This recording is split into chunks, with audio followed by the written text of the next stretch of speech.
Whatever surface is holding you right now, let it hold you fully.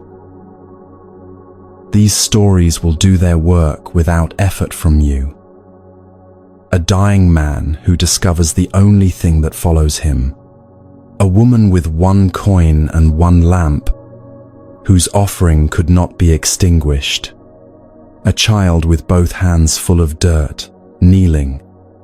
A young monk in a flooded stream, holding a branch steady while ants cross to safety.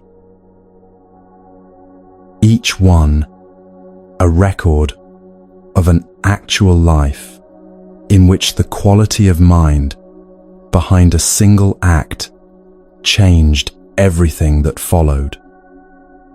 Each one is medicine for something you have been carrying.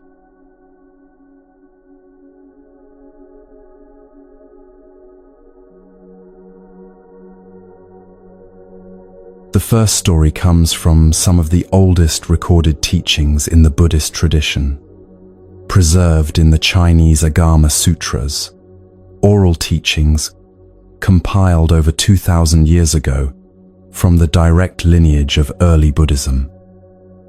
It is the story of a man who spent an entire life investing in the wrong things, and who discovered this only when time had run out to do anything different.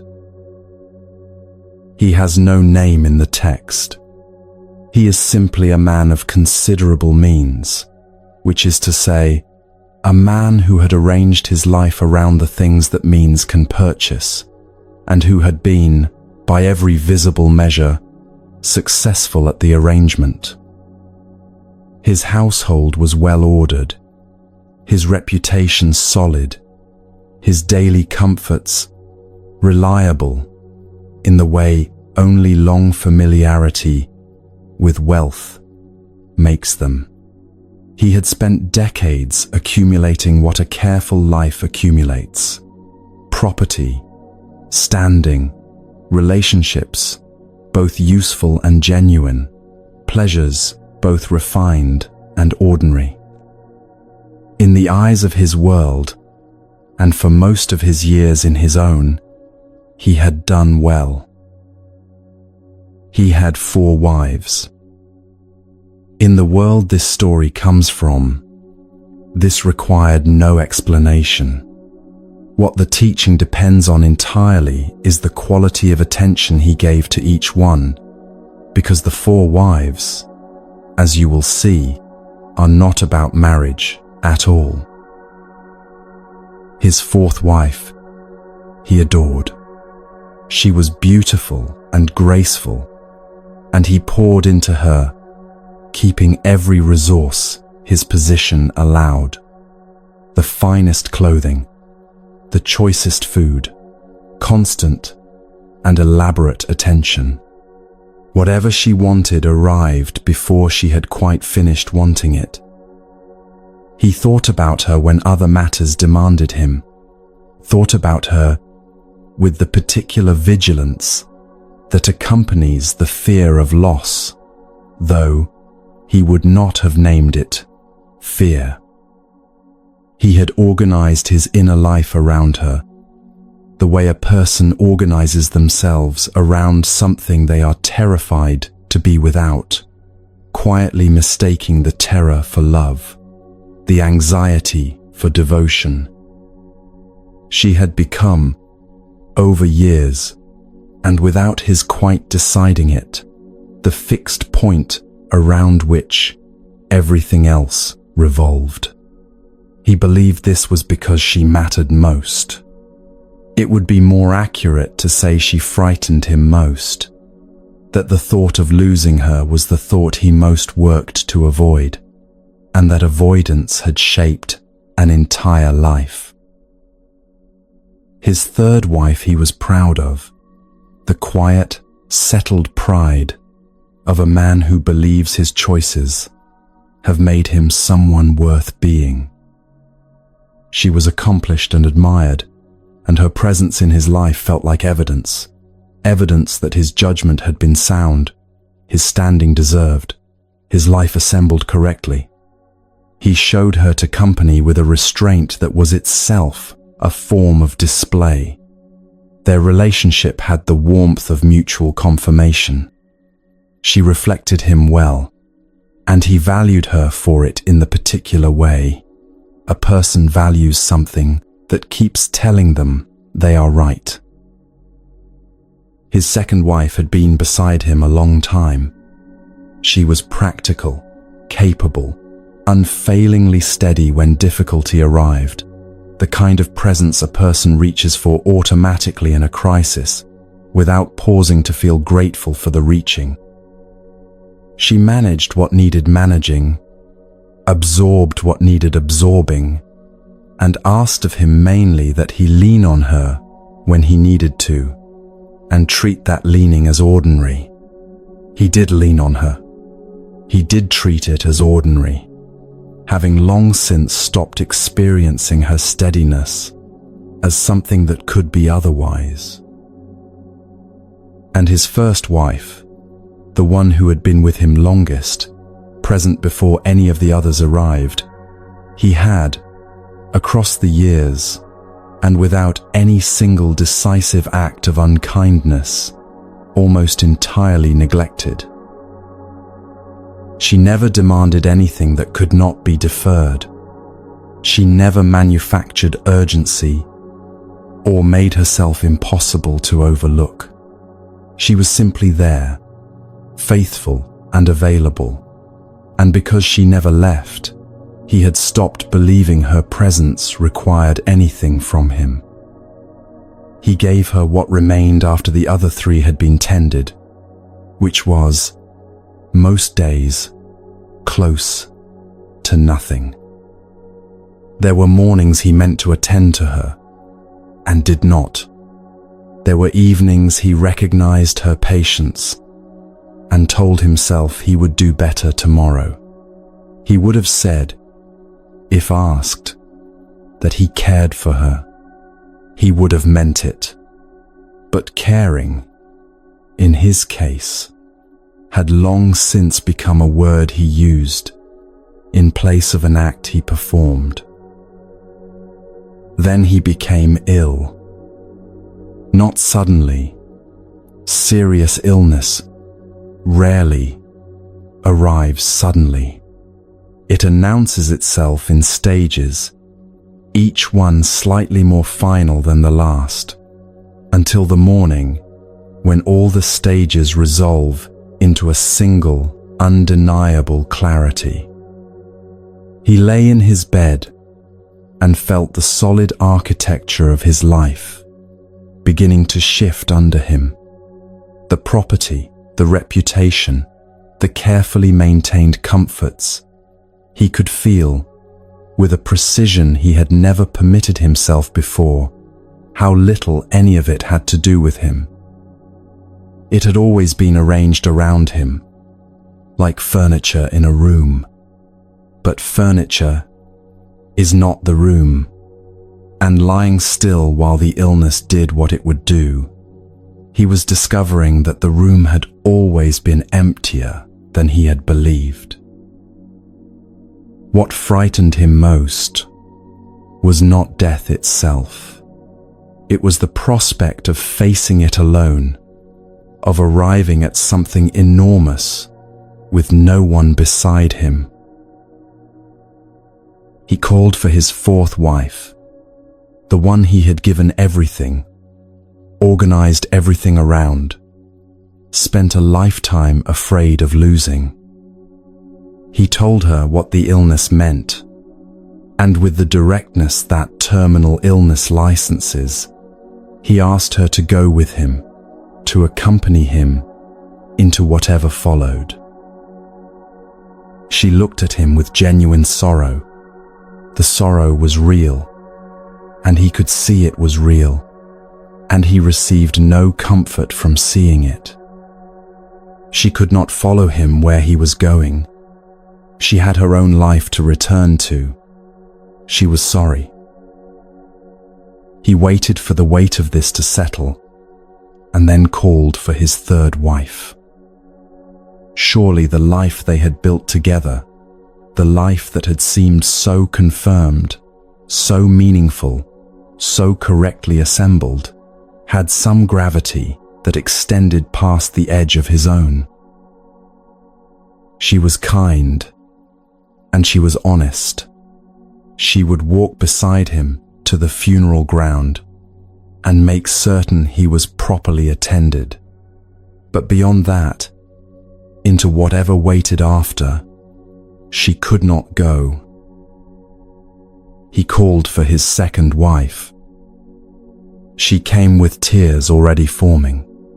She took his hand and held it, and the holding was genuine. She would do everything that could be done, every comfort, every practical kindness that remained available. But when it was finished, she would have to return. Her life was here. She could not go with him either. 3 refusals. 3 people who had been, by every measure, he used to build his existence, the most essential presences in it. And not one of them could follow him.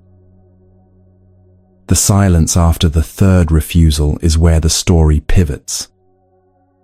In that silence, his first wife came to mind. Not with warmth. He did not know her well enough for warmth. He remembered her the way a person remembers a debt they have spent years not examining, with slow and uncomfortable recognition and something that might have been shame. He called for her with almost no expectation. She came quietly. She sat beside him, and when he asked, with the particular hesitation of a person who knows they are asking for something they have not earned, she did not pause. "I will go with you wherever you go. You have given me very little, but I have always been with you. That will not change now." The text does not describe what moved through him in that moment. It does not need to. There are things the silence holds better than words do. The teaching arrives plainly in the manner of these early Buddhist texts. The 4th wife, the one adored, the one given everything, is the body. We tend it, worry about it, organize enormous portions of a life around its comfort and appearance and health. When we die, it remains behind. This is not a failure of the body. It is simply its nature. The 3rd wife is wealth, status, and achievement. Every visible sign by which we judge a life well built. It accompanies us to the very edge of this life. No further.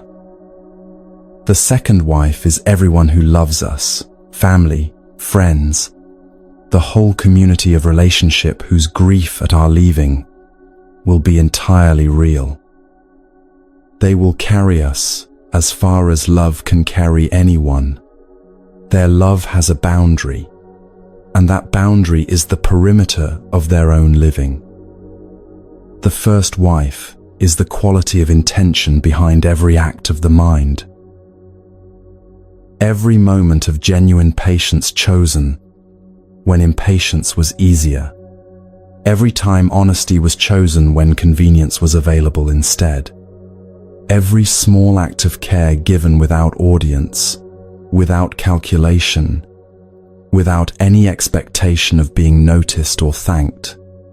Every instant of real attention brought to what was actually present, a conversation, a difficult task, a moment of someone else's pain, rather than to wherever the restless mind would have preferred to go. This is what the Buddhist tradition means by karma. The Dhammapada states it as its very first teaching. Mind is the forerunner of all things.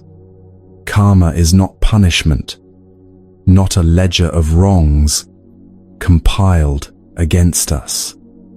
It is intentional action, the quality of will moving beneath everything we do and say and choose, accumulating in the texture of the mind that generated it, slowly shaping what that mind becomes.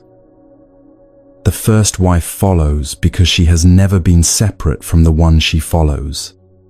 She is the quality of the mind itself. She cannot be left behind any more than a river can be separated from its flowing. And here is the healing this story carries. He neglected her for years, decades, perhaps, in which the fourth wife received everything and the first received almost nothing. And yet when he finally called her, she came without reproach. No list of grievances, no requirement that he account for the years of neglect before she agreed to stay. Because genuine intention, once given, does not abandon. It does not dissolve when it goes unwitnessed. Every authentic moment of care he had ever extended, every small choice made on the side of patience, honesty, or generosity, in any year of his life, those were still there. They had been accumulating beneath the surface of his attention, quietly and continuously, the way roots grow in the dark beneath soil that looks bare from above. Nothing wholesome is lost. This is not a comfort invented to soften the teaching. It is what the tradition holds, clearly and without qualification. Intentional acts of genuine care do not disappear when no one witnesses them. They become part of what the mind is. They travel with it. And over time, they become what the mind offers, naturally, without effort, the way a tree that has been growing toward light for years eventually becomes the thing that provides shade. This is where the healing lands for anyone who has spent years wondering whether the small and unwitnessed kindnesses of their life have meant anything. Whether the patience extended on a difficult day, the care offered when no one was watching, the choice made quietly for honesty when dishonesty was available, whether any of it has accumulated into something real. The first wife's answer is this: yes. All of it. Every single moment. You have been building a relationship with your first wife throughout your life. Perhaps not as consciously or as generously as you might have wished. Perhaps there have been long stretches where the other three received everything and she received the residue. She has not kept a ledger of the deficit. She has simply been accumulating what was given. Each act of real attention, each moment of choosing care when carelessness was easier, each choice for kindness when self-protection was the simpler path, quietly becoming more of what you are. The story ends with her answer, not with his regret, not with a lesson delivered from outside, but with the simple fact of her unchanged presence after all the years of neglect. She will go with him. She has always been with him. That will not change. Whatever you have given to the quality of your own mind, whatever genuine care you have offered, however quietly, however imperfectly, however many times you forgot before you remembered again, it is already yours. It has always been yours. Nothing takes it from you. Stay with that for a moment before we move. The next story was told to a man who could barely walk, a man of similar wealth to the one we have just left, whose body had been carrying, for a long time, the accumulated weight of habits he had never examined. The Buddha sat with him, identified 5 specific causes, and offered a prescription so unglamorous and so precise that it is easy to underestimate how completely it changed things. What happened to that man afterward holds something particular for anyone who has spent years in patterns they recognize are not serving them, and who wonders, with a specific and quiet urgency, whether anything can still be genuinely different.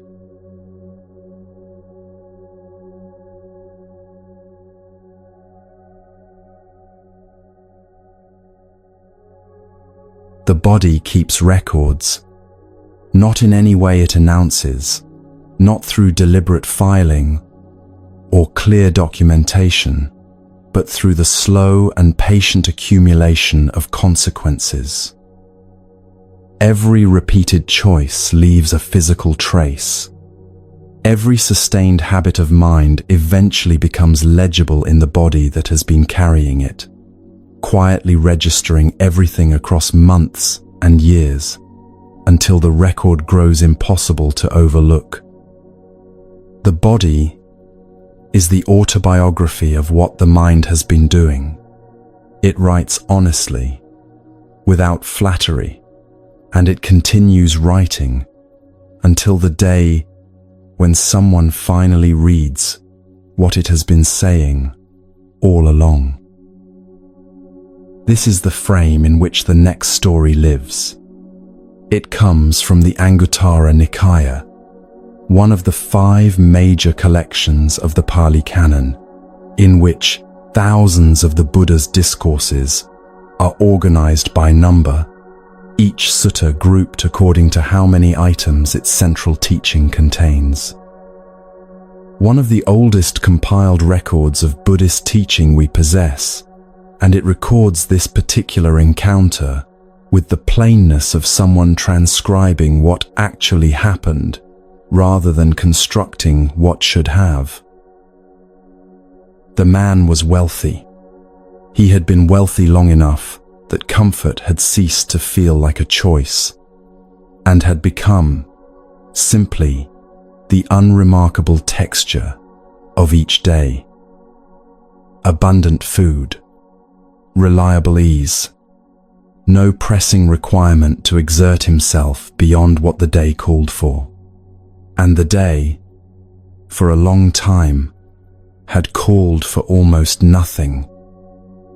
He had arranged his life with the quiet thoroughness of someone who has mistaken the removal of difficulty for the achievement of well-being. 2 entirely different things that can be genuinely hard to distinguish from inside. Either 1, which is to say, he had organized his days around avoidance, not consciously, not with any awareness that avoidance was what he was doing. The comfort was simply always the more available option, the easier direction, the choice that asked the least of him. And choices made consistently, across years, become the architecture of a life. What this arrangement had produced was a body in increasing difficulty. Not through any single dramatic deterioration, but in the gradual and almost imperceptible manner of a tide that has been advancing so long that no one noticed until the water was already at the door. Akis that had stopped being occasional and become background. Fatigue that arrived earlier than it once had and lingered longer than it should. Movement that required more of him than movement once required. He had reached the point at which the body's long and faithful record could no longer be dismissed, minimized, or deferred for another season.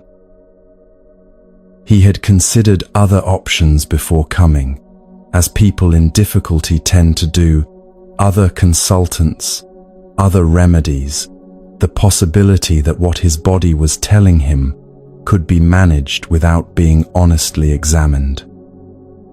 None of it had changed anything, and so he came to the Buddha with his hands folded and his movements slow. The Buddha received him without commentary on his physical condition.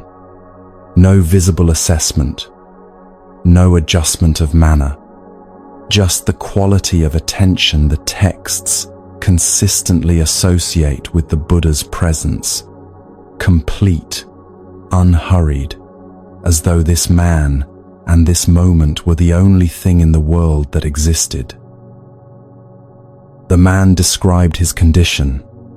He spoke without minimizing or dramatizing, in the plain manner of someone who has decided to stop managing what an honest account might reveal. The weight, the restricted movement, the discomfort that had become constant, the growing distance between the body he had and the life he remembered being capable of living. The Buddha listened until the man was finished.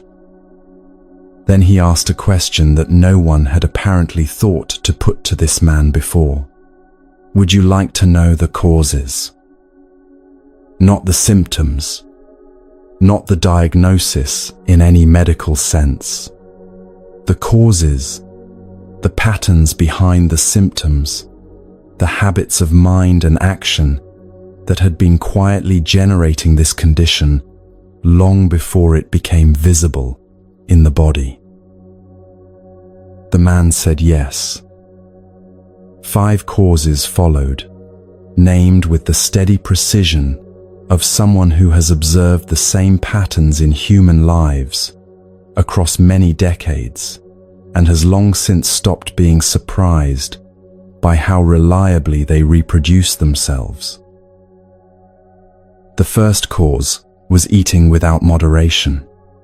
The text does not describe this as eating the wrong foods. It describes eating past the body's genuine requirements, past real hunger, past actual nourishment, into the territory where food has become a mechanism for managing an interior condition that food was never designed to address.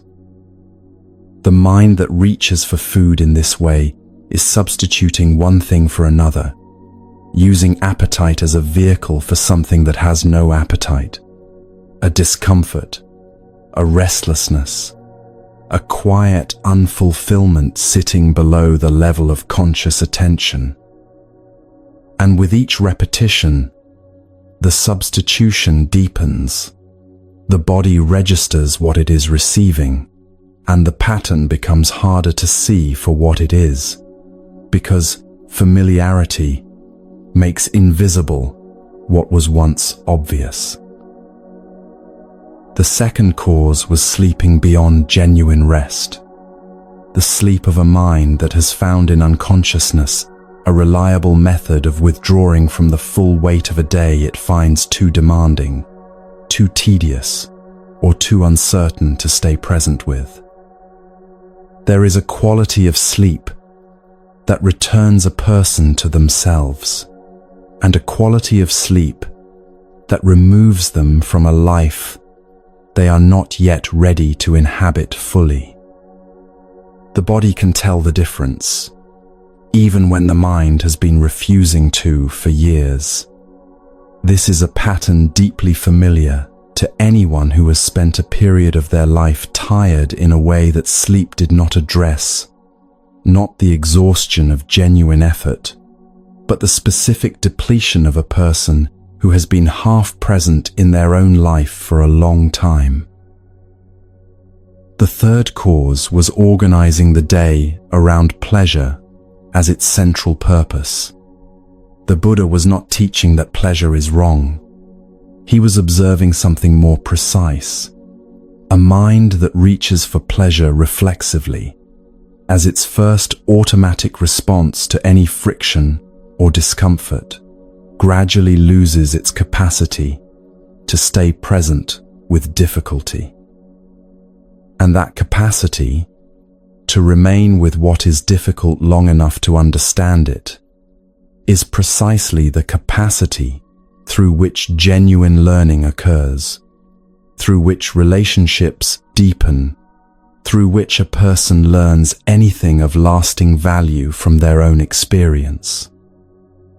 Erode it steadily, through years of reaching for comfort before the discomfort has been honestly met, and what remains is a mind that has been trained, one avoidance at a time, away from its own ability to change.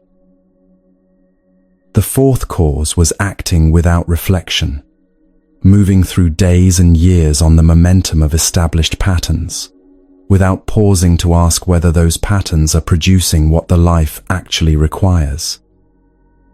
This is not necessarily an unhappy way to live. It can sustain considerable comfort for a long time, but a life running on instructions that no one has updated accumulates, slowly and invisibly, the consequence of that omission.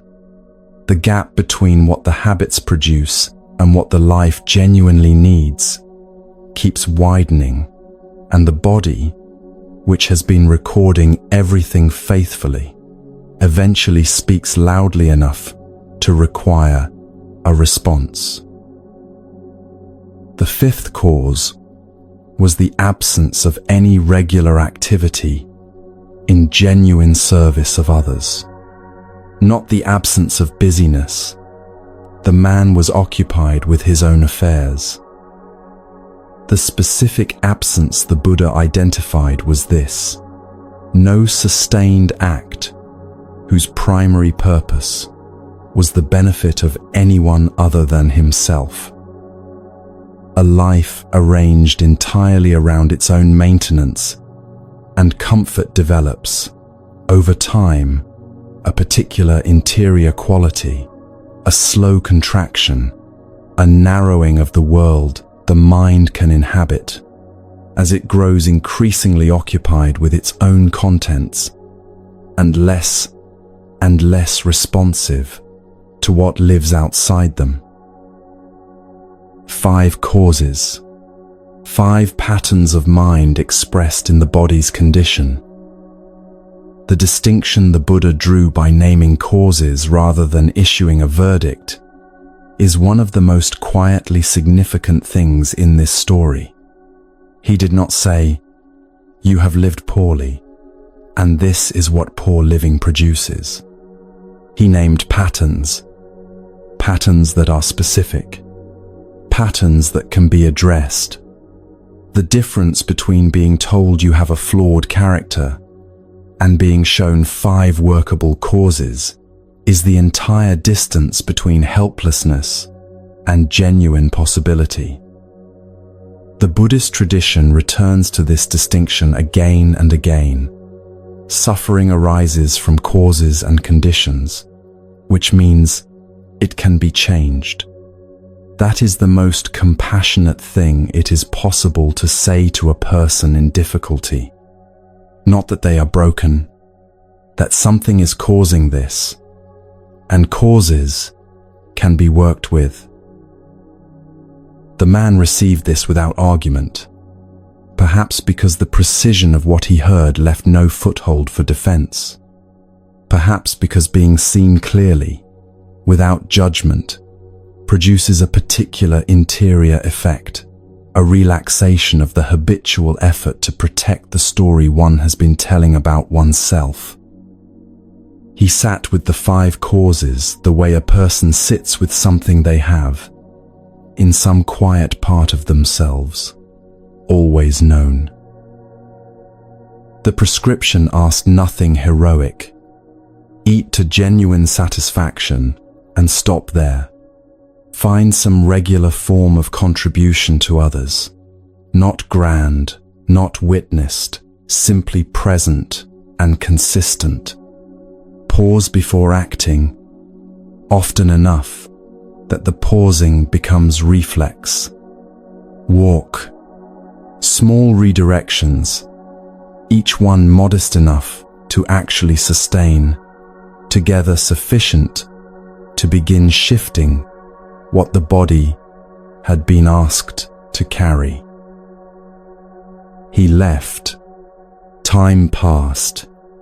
There is always something important in the passage of time in these stories, not as dramatic device, but as honest acknowledgement that genuine change requires the space of real days.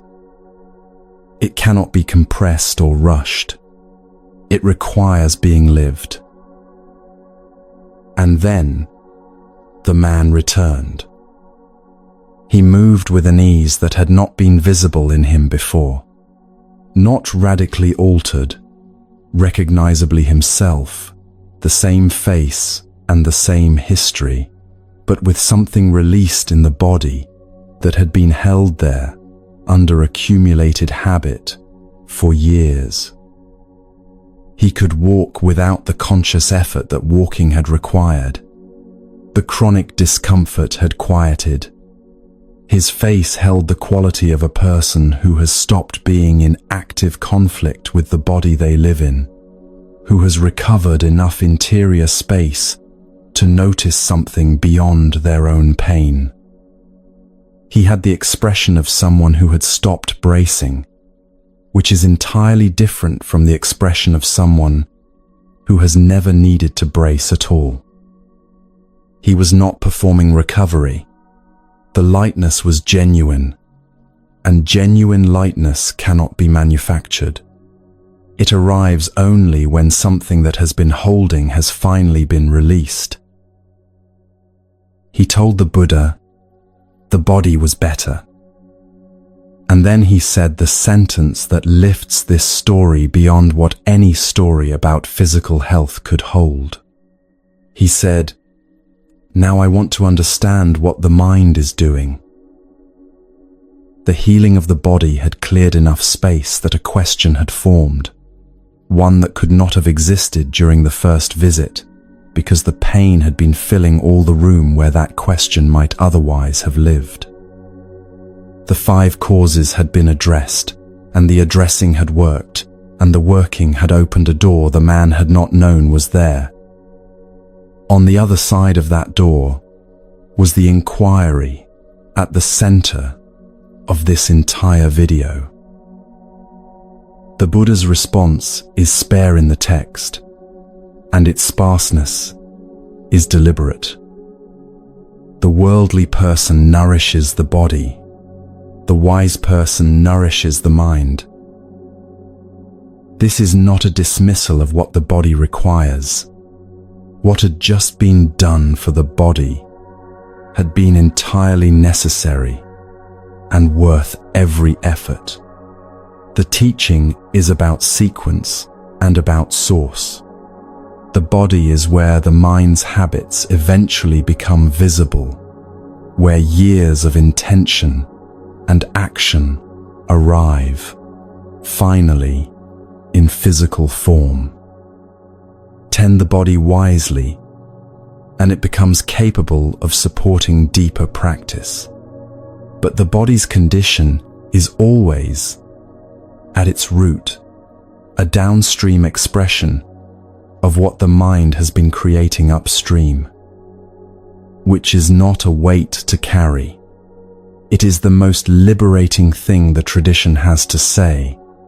If the mind is the source, then tending the mind is the solution, and that authority is already yours.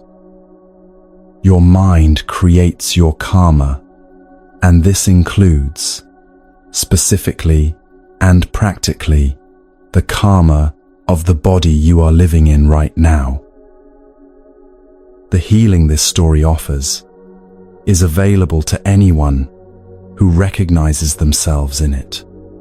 If any of the 5 causes feel familiar, the eating that goes past real hunger, the sleep that has begun to function as withdrawal, the pleasure-seeking that happens automatically before the discomfort has been honestly felt, the days moving on unexamined momentum, the life that has grown quietly self-contained, in a way that no longer quite satisfies.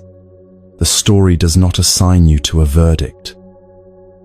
It shows you what was shown to the man who could barely walk, that these are causes, which means they are workable, and workable is the only ground on which anything has ever genuinely changed. The man arrived barely able to move and left asking about the liberation of the mind. That progression required neither extraordinary discipline nor rare willpower. It is what becomes possible when specific causes are addressed with modest and sustainable changes, honestly sustained. The door opened. He walked through it. You are already through the door that brought you to this listening. You have been here for 2 stories, and something in you knew they were worth staying for. That knowing is the first wife. Still here, still faithful, still entirely yours. You are already through the door that brought you to this listening. You have been here for 2 stories, and something in you knew they were worth staying for. That knowing is the first wife. Still here, still faithful, still entirely yours. The 3rd story arrives from the Pali Canon, and it asks a question about perception, about what we are certain we understand, and what that certainty might be quietly costing us.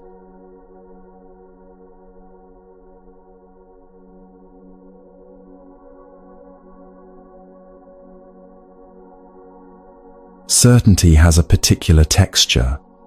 It settles into the body the way familiar furniture settles into a room, so reliably present that you stop noticing it is there, and begin, without deciding to, treating it as part of the permanent structure, rather than as something that arrived at a specific point and has simply been allowed to stay.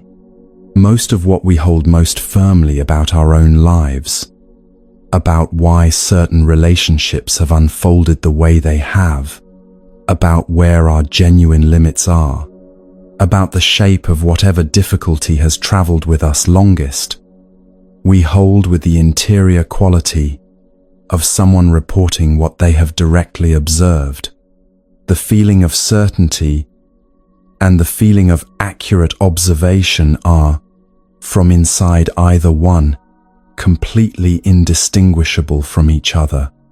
This matters because one of them sometimes extends itself considerably further than the evidence it rests on can actually support. The 3rd story in this journey comes from the Udana, one of the shorter and more concentrated collections in the Pali Canon, and it does not argue that certainty is a flaw. It does something more useful and more precise than that. It shows, without judgment, what happens when genuine experience, careful, first-hand, honestly acquired, through direct contact with the world, is treated as though it were complete experience. And it delivers this teaching through an image so recognizable that it tends to arrive not as instruction, but as the quiet, slightly uncomfortable sensation of finding yourself unexpectedly inside a story you believed you were only being asked to watch. A king in a prosperous city had grown troubled by the arguments filling his streets. Not disputes about property or trade. Those had established channels for resolution. What unsettled him were arguments about deeper things, the nature of experience, the nature of reality, what is actually true beneath the surface of all the visible arrangements of daily life. His city was full of people holding strong and irreconcilable positions on these questions, each entirely convinced of the accuracy of their own view, each genuinely unable to understand how anyone who had honestly examined the matter could have arrived anywhere else. The conviction was sincere on all sides. The conflict was total. He decided to find out why, and he chose an unusual method. A group of men who had been blind from birth were brought to the grounds and led, one at a time, to a different part of an elephant. None had encountered this animal before. Each was given unhurried time to explore the portion he had been brought to, using his hands carefully and without being rushed. The men took their task seriously. They were not estimating or guessing. They were investigating with the deliberate care of people who understand that the reliability of what they report depends entirely on the quality of attention they bring to the examination. The man led to the head ran his hands across the broad, smooth curve of the skull and thought before he spoke.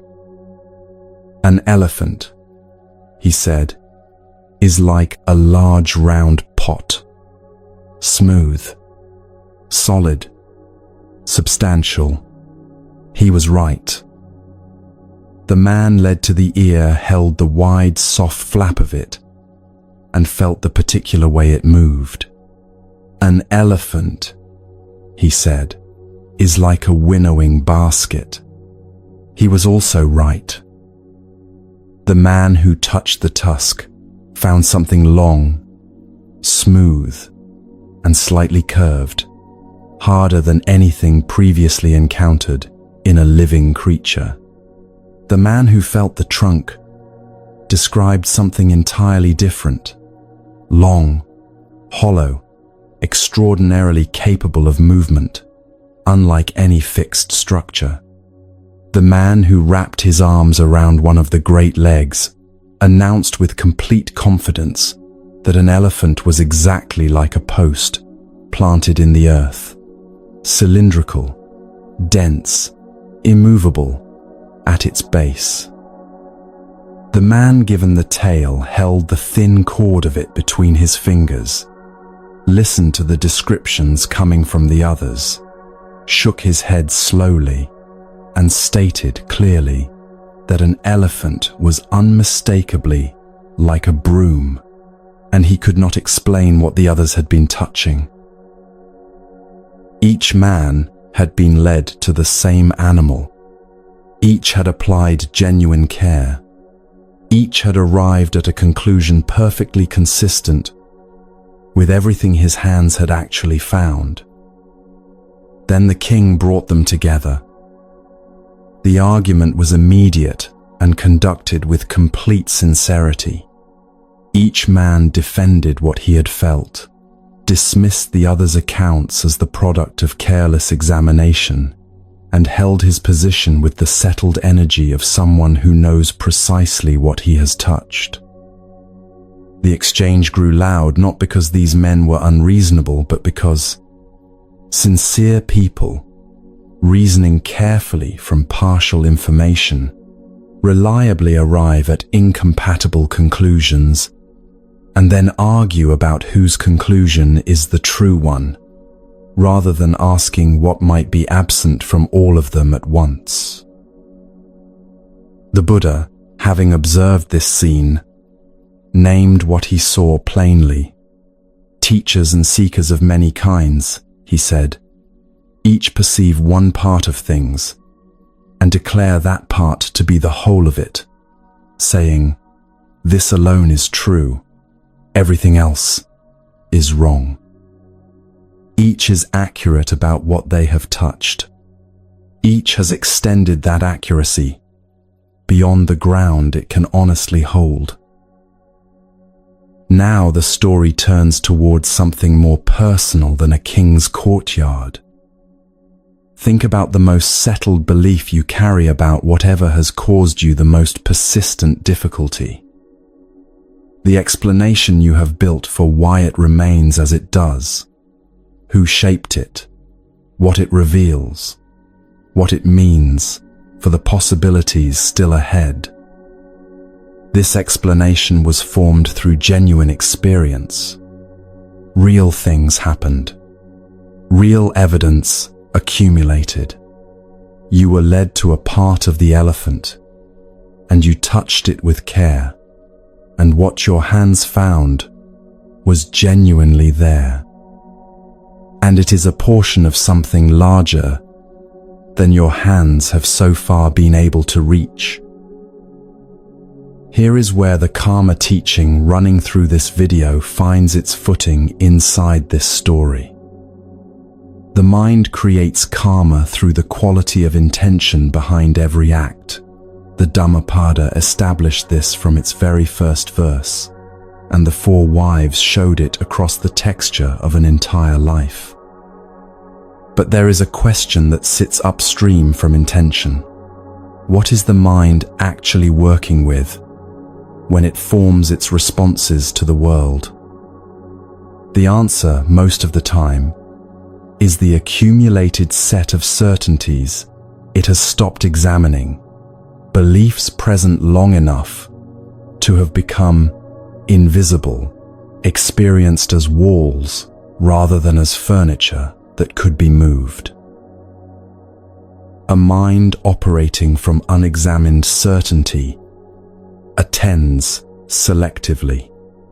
It notices what fits the existing explanation and quietly filters what complicates it. It responds not to what is actually present in this specific moment, but to the well-worn expectation of what this kind of situation has always seemed to mean.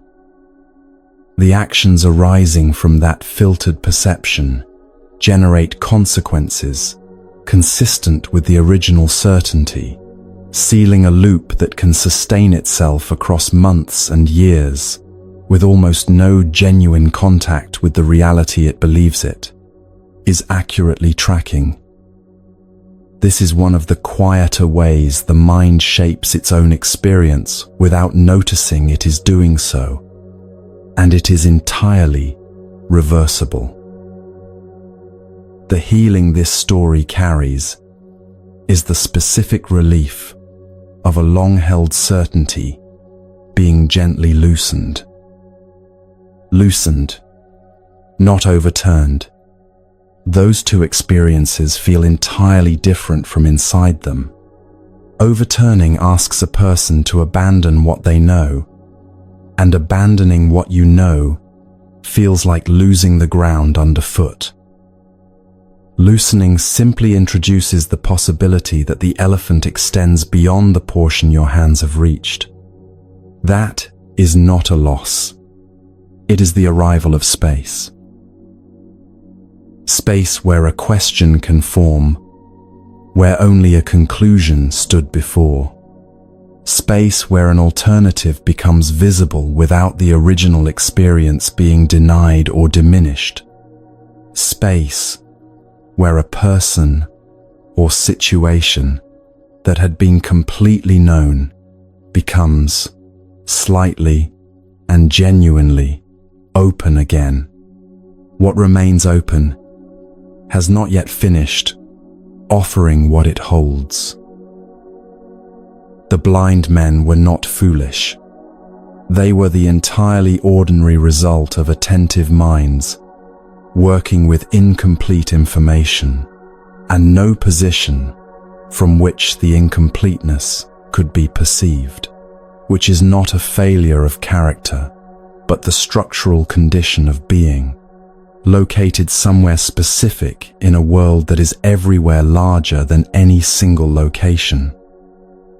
The king's experiment was not designed to expose or humiliate them.